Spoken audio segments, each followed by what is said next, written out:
crying mother bear proving her dying cub to a man. What happened next will bring you to tears. Aidan Brody hadn't heard another human voice in weeks. His only conversations were with the wind through the Adirondack pines and the crackle of firewood splitting under the weight of winter's bite. The former journalist had traded the roar of newsroom chaos for solitude years ago, escaping to a weather-worn cabin tucked between two ridgelines. Here, he wrote in longhand, brewed thick coffee, and listened for nothing. But the forest was never truly silent. Not this morning. He stepped onto the porch just past dawn, his breath fogging in the cold. The frost had kissed every blade of grass in silver. He stretched, cup in hand, savoring that moment when the world was still asleep and he was the only man awake to greet it. Then he froze. Barely 20 feet away, half shrouded in mist, stood a massive black bear. She was still as stone, yet nothing about her presence felt predatory. Her shoulders drooped. Her eyes shimmered with something unexpected, sorrow. And in her mouth, she carried a cub, limp, lifeless. Blood stained the tiny body's shoulder, and the bear's every step forward was careful, reverent. Aidan's instinct screamed, turn back. Go inside. Lock the door. But he couldn't move, not out of fear, but awe. The bear reached the porch and lowered her head. Gently, impossibly gently, she placed the cub at his feet, then sat back on her haunches, never taking her eyes off him. The cub didn't stir. Not even a twitch. Aidan knelt slowly, heart pounding like a war drum in his chest. What do you want from me? He whispered. The bear blinked, and somehow, he understood. She wasn't demanding. She was begging. Every rational part of him knew this was dangerous. He should back away, let nature run its course. But something deep inside, older than logic, moved him forward. He reached out, touched the cub's fur, still warm. Shallow breath, barely there. But real. I'll try to help him, Aidan murmured. And the mother bear? She didn't flinch. She didn't growl or rise. She simply watched. With trembling hands, he scooped the cub into his arms, carried him inside, and laid him on a folded wool blanket near the fireplace. The cub's body was cold, too cold. Aidan cranked up the space heater, wrapped the little bear in towels, and ran through his mental library of survival knowledge. He remembered an old article about reviving cold-shocked puppies with sugar water and heat. It was a start. He mixed honey into warm water and used a dropper to touch it to the cub's lips. Nothing. Then, a twitch. Aidan gasped, blinking back a surge of hope that scared him. He called Rachel, the local vet, who didn't even try to hide her disbelief.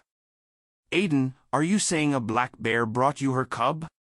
I know what it sounds like, he replied, eyes locked on the barely breathing creature. Can you help? Rachel connected him with Jenny, a retired wildlife rehabber who now lived off-grid. You need to keep him warm, she said. Use heat, hydration, anything to fight off shock. And Aidan, don't get too attached. If he survives, he'll need to go back. I know, Aidan lied. Outside, the mother bear hadn't moved. Snow began to fall softly, clinging to her fur. But she sat like a statue, eyes never leaving the cabin. Aidan checked the cub again. He had a puncture wound on his shoulder, likely from another bear. Male bears were known to kill cubs that weren't theirs. Aidan worked through the day, feeding the cub in tiny sips, applying warm compresses, and whispering nonsense just to fill the silence. Each flicker of life from the cub tightened something in Aidan's chest. He hadn't known he could still care this much. When Rachel and Jenny arrived that evening, their headlights cut through the snow and caught on the figure at the edge of the woods. "She's still here," Rachel whispered. "All day?" Aidan said. Jenny approached the porch slowly, her voice low and respectful. "She brought him to you. Laid him down like a gift." Aidan answered, "She did." The two women entered the cabin and knelt beside the cub. "You weren't exaggerating," Rachel murmured, examining the wounds. "He's fighting. But just barely."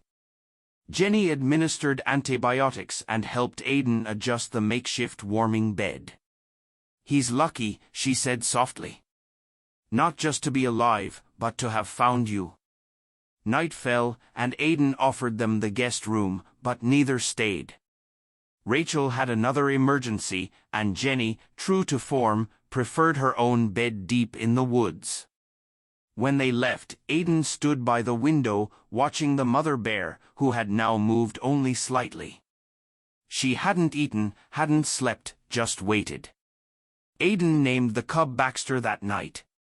He didn't know why, except it felt wrong to keep calling him the cub. Baxter whimpered once in his sleep, and Aidan nearly wept. He hadn't cried in years, not when his marriage ended, not when the newsroom folded. But now, he had to sit down and breathe through the sudden ache in his chest. He stayed up most of the night, dozing off in the chair by the fire, one hand always resting near Baxter's makeshift bed. In the early hours, the cub stirred more. His breathing steadied. Aidan fed him again, and this time, Baxter swallowed without coaxing. Progress. Real, fragile progress. Outside, the mother bear had shifted closer. By sunrise, she was curled just below the porch steps, her massive body wrapped around herself like a protective shell. Aidan stepped outside with a thermos of coffee and glanced down. She lifted her head. Their eyes met again. He didn't speak. He just nodded. She blinked once, slowly, and laid her head back down. And Aidan Brody, the man who had once told the world stories, realized something unexpected. This moment wasn't for writing. It was for living. Baxter healed slowly but steadily, like the forest itself thawing after a brutal storm. For the first 2 days, Aidan scarcely left his side. He monitored the cub's temperature with an old medical thermometer, kept records of every breath, every sip of honey water, and every tremble in his tiny paws. The nights were long, marked by the soft tick of the wall clock and the occasional hoot of an owl beyond the windows.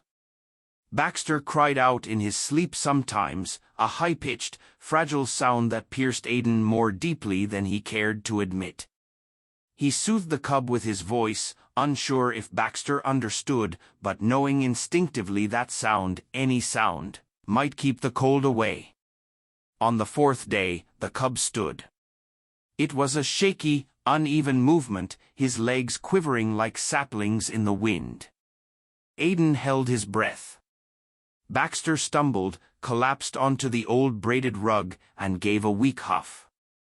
But then, as if fueled by frustration, he tried again, and this time managed 3 staggering steps before nosing into the leg of a wooden chair. That night, Aidan didn't sleep at all. He sat with a grin tugging at the corners of his mouth and a wetness in his eyes he didn't bother wiping away.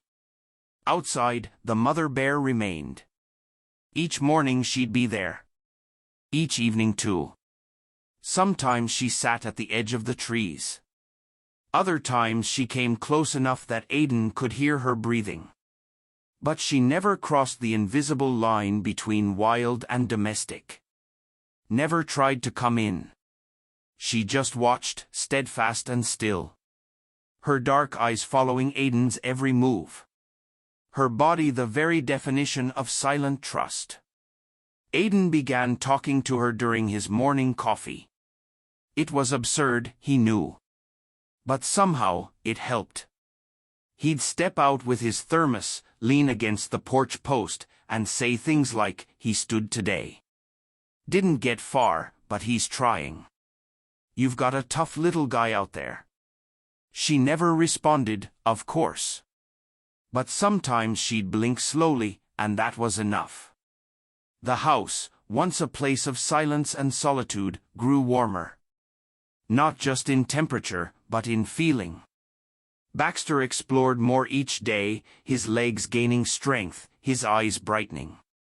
He found particular joy in the sheepskin rug by the fireplace and had a habit of hiding behind the couch, only to pounce out with the clumsy excitement of youth. Aidan couldn't stop himself from laughing. Once a recluse, he now found himself narrating his days aloud for no one's benefit but his own. And maybe, just maybe, the bear who listened from the woods. Jenny came by twice a week, her old Subaru crunching up the gravel drive with supplies and expertise. Rachel sometimes accompanied her, though it was clear she preferred the clinical environment of her vet office to the unpredictable wildness that now surrounded Aidan's home. "He's healing fast," Jenny said one afternoon, as Baxter nibbled gently at her sleeve. "Too fast, maybe. He's going to be strong enough to leave soon." Aidan nodded but said nothing. His stomach tightened at the thought. That night he lay awake, staring at the beams of the ceiling. He told himself it was good news, it meant Baxter was recovering, that he could go back to where he belonged. But where did he belong, really? In the den of a mother who watched but did not approach? In a forest filled with predators and peril? Or here, curled by the fire, safe, playful, and loved? Aidan rolled onto his side, eyes heavy. It didn't matter. The choice wasn't his. Or so he thought. The following morning brought more than the usual frost.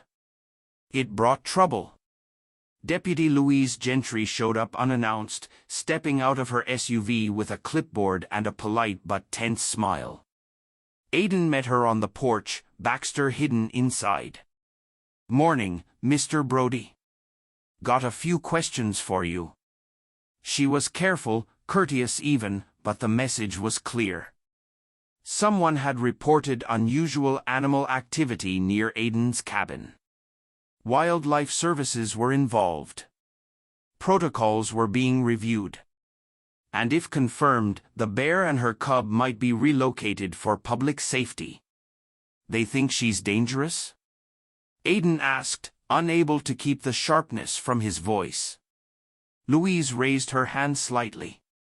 "I don't make the rules, Aidan. I just carry them out. But you've got a wild bear spending a lot of time near a human residence. That tends to get folks nervous." "She's not here to attack anyone," Aidan said. "She brought me her cub. She's just waiting." Louise sighed. "That may be. But officials don't see it that way. They'll be here in 3 days. Best case, they trap her and relocate her upstate. Worst case." She didn't finish. She didn't have to. Aidan watched her drive away, his heart hammering inside. Baxter had fallen asleep with one paw over his nose, twitching in a dream. Aidan stared at him, the warmth of the moment unraveling under the weight of the ultimatum. 3 days. That night, the house was quieter than usual. Even Baxter seemed subdued, curling against Aidan's leg without his usual wriggling. Aidan didn't speak to the bear. The next morning, he couldn't. Not yet. He needed to think. But deep down, he already knew what had to be done. On the second night, he packed a small bin with straw and lined it with towels. He set it by the fire and let Baxter sleep in it, just to get used to the shape. The cub sniffed, circled, and finally settled in, unconcerned. Aidan tried not to look too long. At dawn, with the light barely breaking over the trees, Aidan lifted Baxter, heavier now, warm, alive, and placed him gently into the bin. The cub didn't struggle. He only looked up, blinking slowly, then rested his head on the edge, as if sensing something beyond words. Aidan loaded the bin into the back of his old truck, careful with each movement. The mother bear wasn't in sight that morning. Or perhaps she was hiding just out of view, trusting him once again. He drove for miles into deeper woods, far from trails and cabins. He found a clearing he remembered from an old hiking route, quiet, green with new growth, and bordered by rocky outcrops that might shield a den. He stopped the truck, stepped out, and gently lifted Baxter from the bin. The cub blinked in the light, then sniffed the air. Aidan set him down on the mossy ground. "This is it, little guy," he said, voice cracking. "Go on. She's waiting." Baxter took a few uncertain steps, paused, and looked back. Aidan knelt, heartbreaking and full all at once. The cub walked back just far enough to nuzzle against Aidan's leg one last time. Then he turned and vanished into the trees. Moments later, a shape emerged from the shadows, the mother bear. She stepped into the clearing, her eyes locking with Aidan's. No growl, no sound, just a slow blink. Then she turned and followed her cub into the forest. Aidan stood alone, the silence around him deeper than any he had ever known. But it was not empty, not this time. He placed his hand on the spot where Baxter had touched him. Then he turned, climbed into his truck, and drove home. The house felt different. Hollow, yes, but not cold. Not anymore. Something had changed, not just the space, but the man within it. And as the wind whispered through the trees that night, Aidan finally allowed himself to whisper back. "Thank you for trusting me." The forest felt different after Baxter was gone. It wasn't just the silence. Aidan had known silence before, embraced it, lived in it. But now it had weight, like a thing that refused to lift. Each room in the cabin echoed with memories, recent and vivid. The sheepskin rug where Baxter had curled into himself after long naps by the fire, the worn armchair with claw marks in the cushion corners, even the smudged kitchen floor still showing tiny paw prints from the time the cub had wandered in trailing honey water. Aidan walked through the cabin as if it had become a museum to something fragile and lost. He didn't speak out loud anymore, not to the bear, not to himself. He hadn't seen her since that morning in the clearing. Part of him wondered if she'd known, when she first laid her cub on his porch, that the story would end this way, trusting a human, then walking away. For weeks, Aidan tried to settle back into his old routine, writing, walking, chopping wood, but nothing quite fit. The words didn't come. His pen hovered over the page and stayed there. When he walked through the woods, every snapping twig raised his hopes, only to let them fall. He found himself pausing at the edge of the clearing where he had released Baxter, searching the shadows with a longing that shamed him. He had done the right thing, the only thing, but that didn't make the ache easier to bear. Then, one morning, as October wrapped the forest in golden fire, Aidan stepped out onto the porch and saw something strange. Right at the edge of the step, arranged with surprising neatness, was a small pile of wild berries. No note, no sign of who or what had placed them there. But he knew. Deep down, in the quiet corners of his heart, he knew. He stood frozen for a long moment, then crouched to examine them. They were fresh, hand or paw picked, carefully gathered, not spilled from a passing creature. A gift. The next day, it happened again. This time it was a pine cone, polished clean, resting precisely in the middle of the doormat.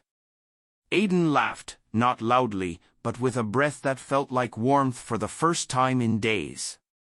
He didn't tell anyone. Rachel would have said it was coincidence.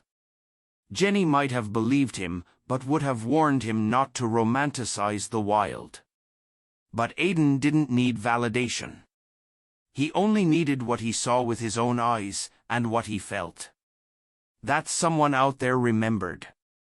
That perhaps Baxter had not vanished from his life, only stepped into another chapter. The gifts kept coming. Once, a shining stone. Another time, a cluster of feathers tied loosely with vine, impossibly delicate, yet intact. Aidan began leaving things in return, pieces of fruit, small carved trinkets, even a photograph clipped in a plastic sleeve, a picture of Baxter sleeping by the fire. He placed it on a stump near the tree and whispered, "He's doing okay, isn't he?" He didn't expect an answer. But that night, a strip of birch bark was left on the porch. On it, claw marks. 4, deep and parallel, like a signature. Aidan smiled. Not all stories needed words. As autumn deepened, Aidan found a new rhythm. He still walked the forest paths, but now he carried a small pouch in his coat, filled with offerings. Sometimes he found traces, scat, clawed trees, overturned logs, that suggested a large animal had passed through. But he never saw her. Not once. It was better that way. Some bonds were too sacred for repetition. The forest had changed him, but it had also reminded him who he was, a teller of stories. And so, one evening, as the first frost silvered the windows, Aidan sat down at his writing desk and began again, not with fiction, but with truth. He wrote of the morning the bear came, of the cubs so close to death, of the fragile thread of trust that formed between 3 unlikely souls. The words poured out, raw and luminous. He wrote through the night, only pausing to stoke the fire and rest his hand. By dawn, he had written 20 pages, and for the first time in years, he felt whole. He submitted the story anonymously to a wildlife journal. It was published 2 months later under the title The Weight of Trust. The piece sparked debate, admiration, even skepticism, but more than that, it touched hearts. Letters came in. Emails. A few even found his cabin, addressed simply to "the writer in the woods." People wrote of animals they had saved, or who had saved them, of moments when the veil between species had lifted, revealing something tender, timeless. Aidan replied to each one with care, and as he did, he realized something profound. He had not only rediscovered his voice, he had rediscovered his purpose. The world he had once fled now sought him out, not for news or spectacle, but for connection. That winter was harsh. Snow fell early and deep, blanketing the forest in silence once more. But this time, the silence felt different, not empty, not lonely, just still. Aidan kept the fire going, wrote every day, and once in a while, he'd glance out the window and see a fresh gift on the porch. A knot of twigs, a smooth shell, even once a sprig of pine tied with grass, as if to say, "We're still here. We remember." He kept them all, arranging them on a shelf above the fireplace, a shrine to gratitude, to love that had no words but many forms. On the anniversary of the cubs' arrival, Aidan did something he hadn't done in decades. He lit a lantern and walked out into the woods, deep into the heart of the forest. He carried no camera, no notebook, only his breath and his memory. He reached the clearing, now dusted with snow, and stood there for a long time, listening. Waiting. Not for footsteps or growls, but for presence. And though he saw no movement, he felt it, a warmth in the air, a hush in the wind, a knowing. He placed a carved wooden bear on a stump, a cub, small and upright. "Thank you," he said softly. Then he turned and walked home, the lantern casting long, slow shadows behind him. The forest closed around him, a living witness to a story few would ever believe. But Aidan no longer needed belief. He had trust. And that, he knew, would carry him through anything. Spring returned like a held breath released, soft and green and pulsing with life. Snowmelt whispered through the creeks, the trees budded with tender leaves, and the earth beneath Aidan's boots felt alive again. The forest was singing. Yet within the melody, there remained one note he always listened for, a wait behind the wind, a pause in the hush. The possibility that somewhere nearby, the bear and her cubs still moved through the shadows. It had been nearly a year since that morning when everything changed.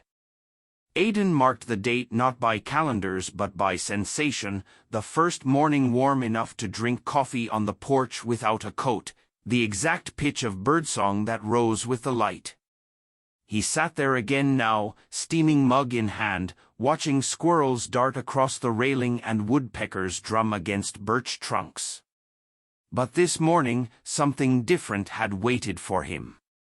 Laid out with careful intention, just as it had been that first time, was a small bundle at the top step. Not berries, not pine cones. This was a braid of grasses tied around a strip of tanned hide.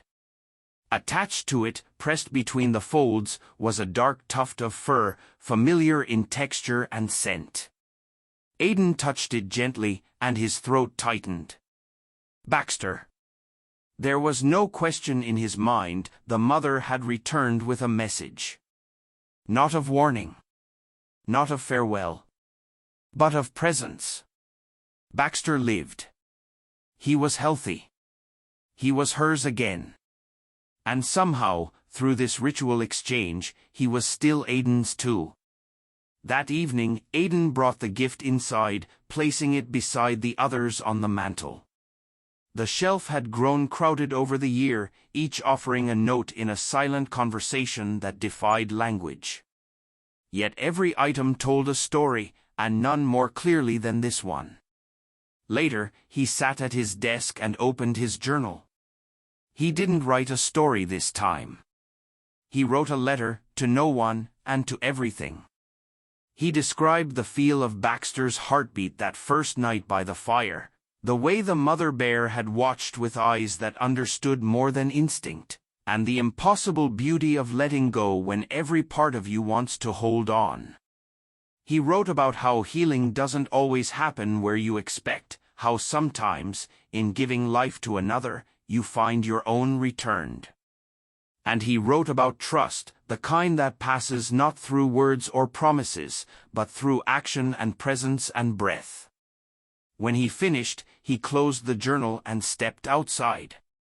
The stars had begun to appear, one by one, pale and shivering in the indigo sky. He walked past the porch and down the familiar trail that led toward the clearing, not to wait, not to hope, but to remember. He carried nothing with him this time. No food. No offering. Just himself.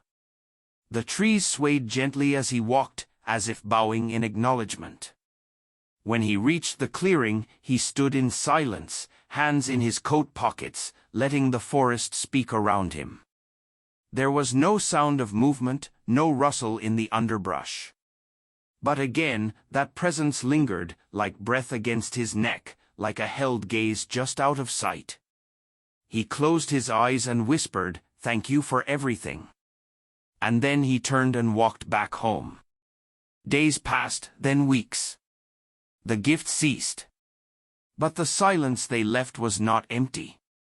It was full of grace, full of endings that were really beginnings. Aidan began writing again in earnest, not just stories of the wild, but stories of healing, of rediscovery. He submitted articles to nature journals, wrote essays for conservation groups, even agreed to speak via radio for a small station about human-wildlife connection. He never used names. He never spoke of Baxter directly. That story, he believed, belonged to the forest. But its spirit ran through every word he wrote. In town, when he made the occasional supply run, people began to recognize him, not as the reclusive writer, but as the man who had lived something extraordinary. "You're the one from the story, right?" they had asked, half curious, half reverent. Aidan would only smile. "I'm just a guy who listened when the wild asked for help." One afternoon, a letter arrived. No return address, only a single line inside, written in elegant script: "There's more than one kind of family." Folded with it was a photograph of a black bear and her cub, now nearly grown, pausing at the edge of a stream. The cub looked straight at the camera, amber eyes, a scar just beneath his right ear. Aidan didn't cry often anymore, but he did then, quietly, holding the photo with both hands. Time moved forward. Seasons shifted again. Summer stretched into golden days of heat and honey, and autumn returned with its fire-touched leaves. And then, on a morning that mirrored the one from a year and a half ago, Aidan stepped onto the porch and froze. At the edge of the tree-line, nearly cloaked in morning mist, stood a bear, not the mother. This one was leaner, younger, with a coat that shimmered darkly in the dawn. He didn't carry anything. Didn't approach. Just stood there, watching. Waiting. Aidan felt the breath leave his body, his heart too full to beat. "Baxter," he whispered. The bear didn't answer, of course, he didn't need to. But he took a slow step forward, then another, until he stood just beyond the porch's edge. For a long moment they faced each other, man and bear, memory and present. Then Baxter turned and walked away, not into the woods, but along the trail, as if to show he remembered the way. As if to say, "I'm still here." And Aidan, who had once needed silence to survive, found peace instead in presence, in knowing that love given never vanishes. It changes form. It walks on four paws. It comes back to say goodbye in the only language it knows. From then on, Aidan no longer waited for signs. He didn't need them. He lived fully, wrote freely, trusted deeply. And each spring, when the snow melted and the forest stirred, he left a gift at the edge of the porch, not to summon, but to honor.